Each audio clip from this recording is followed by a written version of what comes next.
إيه اللي بيهد علاقة الراجل بمراته؟ التجاهل والكلام اللي بيأذي. الخلافات بتهد؟ الخلافات طبيعية، لكن اللي بيهد إننا نكروت الصلح. الاعتياد بيموت الحب؟ طبعا، بس مش بتموت مرة واحدة، بتموت بالبطيء. وعن الغضب؟ طبيعي، لكن لما بيصاحبه كلام جارح وغضب مستمر بيقتل المشاعر. الحب من غير ثقة ممكن يعيش؟ لفترة مؤقتة، أنا بعتبر وقتها إن العلاقة دي بتحتضر.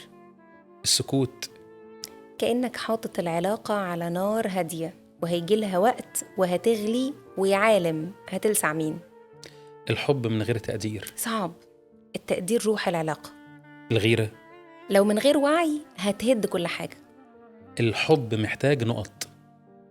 تسامح وتفويت. سكوت الست؟ إنذار مبكر بخطر قادم. وكلامها الكتير؟ محبة. تليفوناتها وانت فين وجاي امتى؟ فاكراك وعايزة تطمن عليك. انشغالها عنك؟